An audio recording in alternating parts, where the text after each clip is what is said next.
Let's look at another practice question about the hypothesis test of mu1 subtract mu2 if sigma 1 and sigma 2 are unknown. Okay, so let's look at this question together. Independent random samples taken at two local modes provided the following information regarding purchases by patrons of the two malls. Here you can notice we have two different locations, right? We have the sample size. Here I can mark it as n, right? So sample size, we can mark it as n. We have the average purchase, which we can mark it as x bar. We also know the standard deviation. So here we have the standard deviation as not, this is not sigma, okay? Therefore, this case we referring to sigma 1 and sigma 2 are unknown case, okay? Then we want to determine whether or not there is a significant difference between the average purchases by the patrons of the two malls. Therefore, it asks to give the hypothesis for the above and then compute the test statistic, and then therefore at the end it asks to test the hypothesis at a 5% level significance. Okay, so this is what this question wants us to do. So let's see how to solve for this question. First, we need to develop the hypothesis, right? So part A, how to develop the hypothesis. Let's the mu1 represents for the average purchase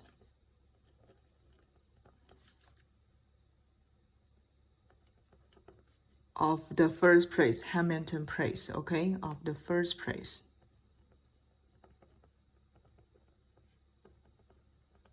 And then mu2 represents the average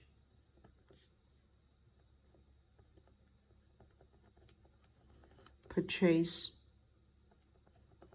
in the second place, Eastgate. Now let's try to develop the hypothesis, because this question wants to determine whether or not there is a significant difference between these two average purchases, right? So we can have our non-hypothesis, H0. We will mu1 subtract mu2 equal 0. And the alternative will be mu1 subtract mu2 doesn't equal 0. So from this part, we can notice this is a two-tailed test, okay? So this is from part A. Now for part B, want us to compute the test statistic, okay? So for test statistic, the hypothesis test of mu1 subtract mu2, if sigma 1 and sigma 2 are unknown, we will use t test statistic, okay? So here we have the t test will equal x1 bar subtracts 2 bar minus d0, okay? And then divide x1 square divides the sample size, okay, plus s2 square divides the sample size from the second sample. So this is the formula to compute test statistic. Then we need to summarize those numbers that we already have, okay? We have the x1 bar will equal 143, right? We have n1, the sample size equal 85.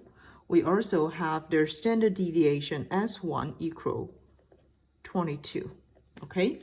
Then similar, from the second sample, we have x2 bar here equal 150, right? We have n2 here equal 93, the sample size.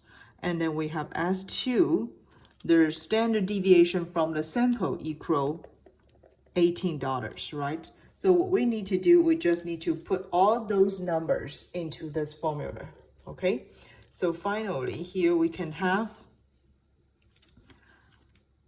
143 subtract 150 minus D not here will be 0, right? According to our hypothesis, this 0 represents for D0, okay? So subtract 0, divide, those are the given numbers, right? So 22 squared divide 85 plus 18 squared divide 93. Okay, so finally, use your calculators. You can find out the t-test statistics here will equal negative 2.311. This is a rounded number, okay? I round it into 3 digits. And once we obtain the t-test statistic, then we can move on to the part C, okay?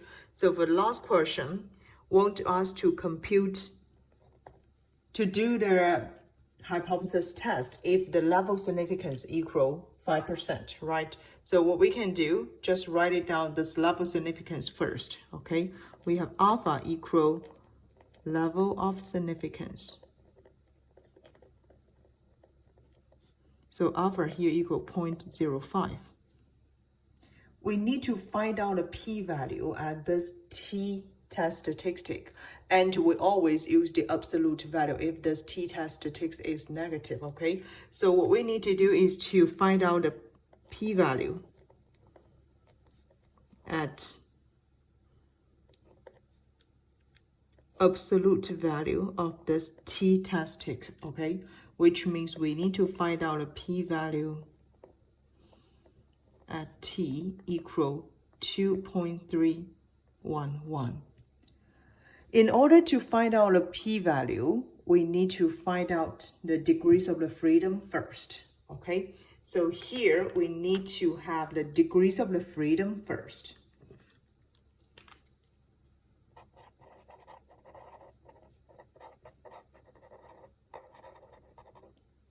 So degrees of the freedom always denoted as df, okay?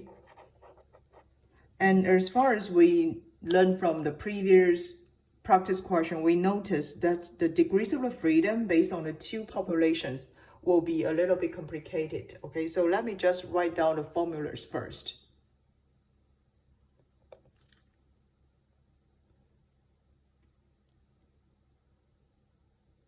x1 squared divide n1, okay, plus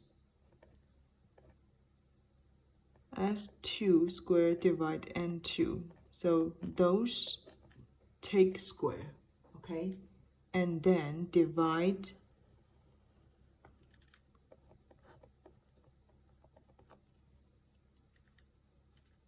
the denominator will equal to this formula, okay?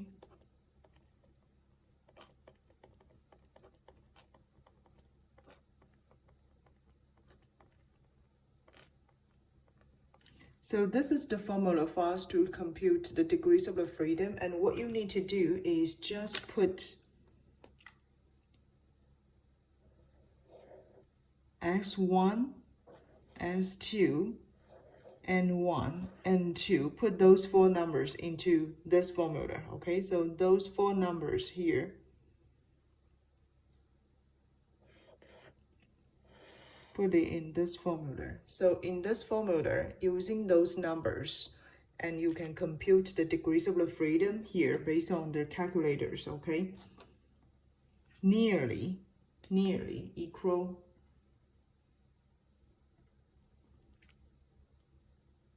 162.6, okay?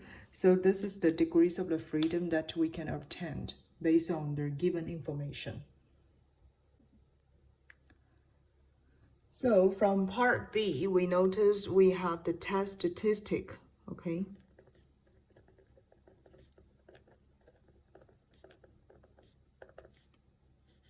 T-test equal negative 2.311, right? We now have the degrees of the freedom equal 142.6. So we will scale it down to 162, okay? So we can scale this degrees of freedom down to 162. And then the purpose is to find out the p-value at t equal to 0.311 if the degrees of the freedom equal 162, okay? So let's go back to check our t distribution table. So you need to use this t distribution table. This is our t distribution table, right? And based on this t distribution table, first we need to find out the degrees of the freedom equal 162, right? So if you check the whole t distribution table, you can find out at this part, okay? We have the degrees of freedom more than 100, okay? More than 100. Maybe you can treat it as infinity, okay? So if it's more than 100, the t value that we have, okay, 2.311, which will lies between these two numbers, okay? Lies between these two numbers. Therefore, we can say that our p-value will lies between these two numbers, okay? So we can just write out the range of the p-value.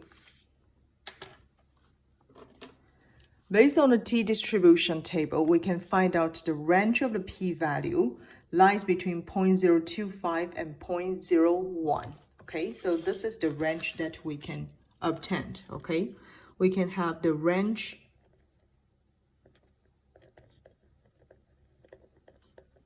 of this p-value, okay, lies between 0.025 to 0.01, okay? And we also have to the level of significance alpha equal 0.05, right? Therefore, based on this, we can have the conclusion here. The p-value from this question will less than alpha, right? Less than this level of significance. Therefore, we will reject the null hypothesis. So when we reject the null hypothesis, it means there is a significant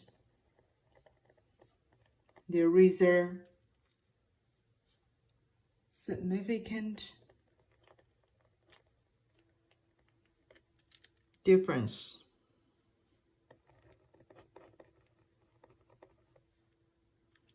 between the average purchases in these two locations.